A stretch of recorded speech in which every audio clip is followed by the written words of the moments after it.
Wilson is, I think, probably the best player in the league. Will be the MVP of the league. They make shots, man. They shot the heck out of it when they came here. They've shot it well all year. They make shots. They're not as big and imposing as what they have been in the past, but they really make shots. Harris does a terrific job at point guard. He's got a lot of experience, been through the league many times. So Next question goes to John Anthony. Third Saturday, Monday, and it's all within a span of what since February, I guess. How do you approach these when you got these back-to-back games like this, one after the other, just a day apart? we haven't gone near as hard or near as long in practice this week. I don't know what else you do. You can't double them up. You have to just focus on Kansas, right? You can't even introduce Iowa State until after the Kansas game, right? Is that how you approach it? Our guys haven't thought about Iowa State. I mean, but you as a staff, I mean, obviously you guys have to think about both, right? Because you've only got limited time to prepare for a second game. And there's just a lot of challenges when you play these games like this. And I know it's for TV, but do you like them? When we win, I don't like them much when we lose. Yeah.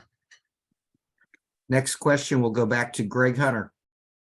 So Bob, sort of following up with John there, does it make travel easier when you do one trip out and have two games rather than going back and forth? I don't know. You ought to ride with us for a while.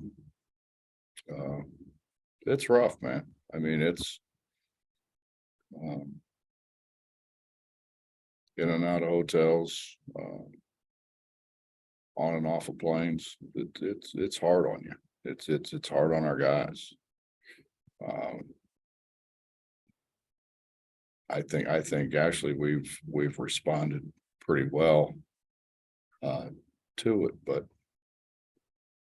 it takes you a while to come back when you got back at 5 a.m.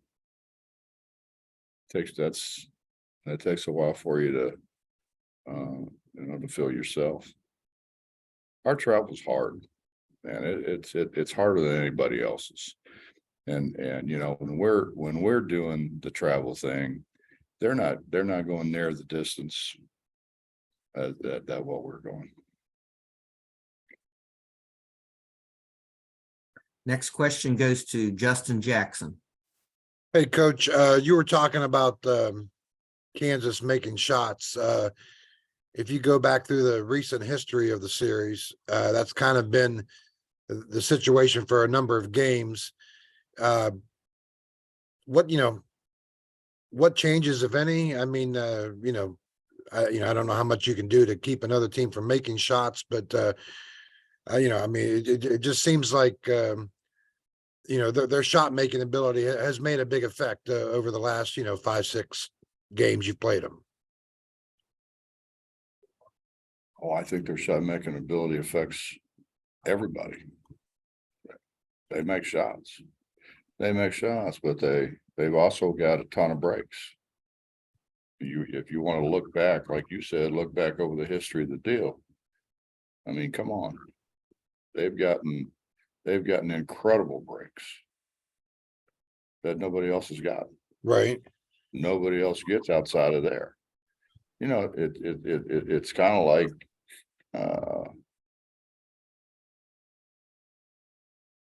they just get breaks that nobody else gets. And so, I mean, kind of along with that, does your focus then become from a coaching aspect, hey, how do we score more, or hey, how do we defend better, or maybe both, I guess? Well, I think that's a given, isn't it? Yeah. I think it's a given that we're going to try to guard better. I think we have guarded better. I thought we guarded very well the last game. Making shots. Trey, I thought Trey had a great game. Made a lot of shots, made hard shots, made threes, made 15 footers. made shots with his back to the basket, scored it right-handed, scored it left-handed. You know, I mean, if he was if he had done that earlier in the year, I mean, he very well could have been the player of the year in the league with the way he played the other day. And that's kind of what he's been, I think, working towards. He's had great practices. You know, Justin, it's a little bit like, you know, going down and buying lottery tickets that you know what the outcome is. That'd be nice. Yeah. Yeah. We'll go to John Antoniuk. Hey, I got one more thing on this backup deal where you play Saturday, Monday. Is it almost like NCAA tournament prep where you go Thursday, Saturday, Friday, Sunday? Is that how you kind of go approach it when you're dealing with these games? No, because you don't travel in the NCAA tournament. You go Yeah. to the first game, you go back to the hotel, you rest, you watch film, you get a bite to eat, you get some sleep, you wake up, you go get a shoot around in at the place and you play. You don't jump on a plane and fly for a couple hours or more. And let's be honest. I mean, for all the BS that we heard about us not having a convenient airport, whatever, there's not a whole lot of convenient airports in that league. There's certainly not one at Kansas, and there's certainly not one in Ames. So you're talking about another hour in one case, maybe an hour and a half, hour and 45 minutes in another case after you've landed. You know, it's like flying into Clarksburg. Yeah. Clarksburg, you know, if I remember correctly, what people were talking about is we don't have an airport in Morgantown big enough to fly planes into, so we have to fly somewhere else. You know, I think them thinking at that time they had to fly in Pittsburgh. Well, you don't, but you fly into Clarksburg, and Clarksburg is every bit as closer than the ones we're getting ready to fly into. So you got to be pretty organized and on top of things, and you got to be, I guess, planning on the bus, right? Doing stuff like that before you even get to a place and get them on a court. No, I think the biggest thing is getting some rest. The biggest thing is rest. I think the biggest thing is rest, and then we'll look at some film and we'll do some things, but there's not a whole lot you can do. But I mean, that's just a challenge deal. I mean, that's the way this game is set up now. You've had 3 of these in a row. Actually, I'm looking here. That's pretty challenging. Has anybody else had 3 in a row? I don't know. I haven't studied that yet. I'm just looking at yours. You're as bad as Justin. You only have one view. Well, I take that back, and yeah, 11th, yeah, Texas, Baylor, Texas Tech, Oklahoma State, and then Kansas, Iowa State. So you've had 3 in a row. Last 6 games have been back to back like that. I don't think anybody else has that. Okay, we'll go to Greg Hunter. Bob, John beat me to the punch with a story idea I had as well, but he had a good one also. Same thing. Home attendance.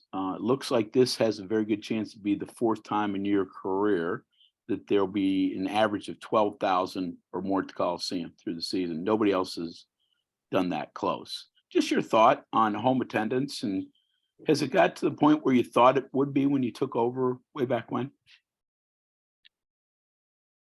Yeah. I left a couple places where they were every time that we played, it was a sellout.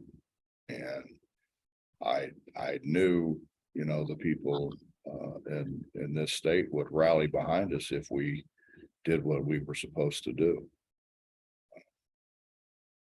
I mean, let's be honest, guys, we've had a rough year. I mean, we had 3 free throws to win a really hard game and missed them. We have missed 2 free throws. We had the situation at Oklahoma State. We missed 18 free throws against the 2nd or 3rd best team in the league. In Kansas State, 18 free throws, and turned it over multiple times. And we're still where we are, you know. We needed to finish those games better without question, you know. we didn't. But, you know, we are where we are. We know we needed to win another game probably. We just got to find a way to win another game.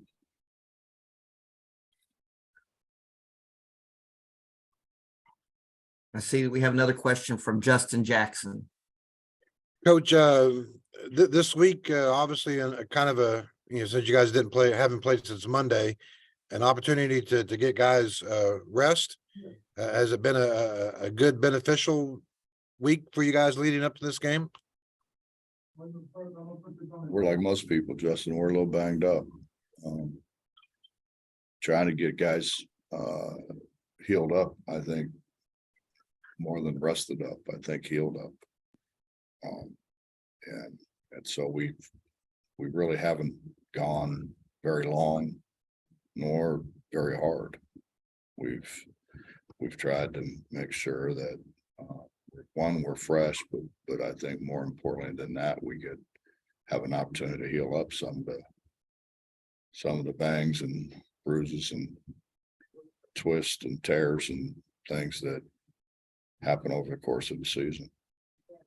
And then, out of curiosity, to get into Lawrence, so do you guys go to Kansas City or?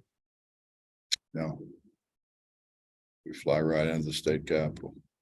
Oh, okay.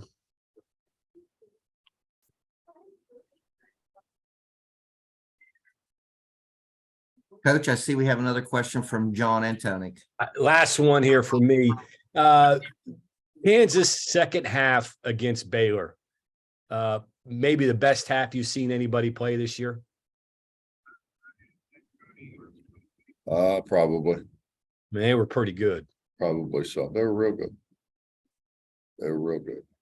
I've seen them have better halves, but not because they were making shots, because of everything else that happens in that building. Yeah. It seems like they have the ability to turn it up when they need to. They've got that in them. Do you agree with that?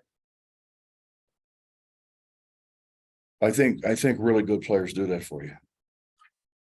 And they've had a history of very, very good players. Bob Hertzel. Yeah, Bob, you mentioned earlier on a different subject here about feeling like buying a lottery ticket and knowing the outcome. Do you feel they play at home like that? Like they've bought a lottery ticket and know the outcome? Seems that way, doesn't it? Yeah, it does. I mean, when you go like 12 years without losing 3 games or something like that. But I Yeah. mean, is it the atmosphere? I mean, that they're that good. I mean, yeah, I'm trying to be cautious here too, I guess. Yeah. You know, Bob, what we ought to do is we ought to go back and look at a lot of the games that were played there. And then you would know, I mean, you'd seen it with your own 2 eyes. And then I think you could make quite a case of why they win there all the time. Bob, do you have a follow-up? Yeah, is there anything you can do about that? I mean, teams have won there even this year. Been a lot of years, and it hadn't happened much. Our next question goes to Mike Kazaza. Bob, how are you? Good, Mike. You mentioned your three-headed monster in the middle the other day. And I don't know, it's probably been a while since you've been able to put those words out there because they haven't played well together like that, where you've been able to use them as effectively.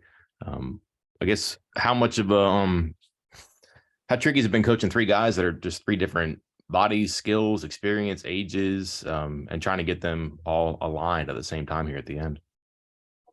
I think it's been good. I think we've been able to use them situationally to our advantage. I think Jimmy gives us something that he can't give us, that James gives us, that Mo gives us. So I think they all bring something special to the table. It's a matter of what we need at that particular time.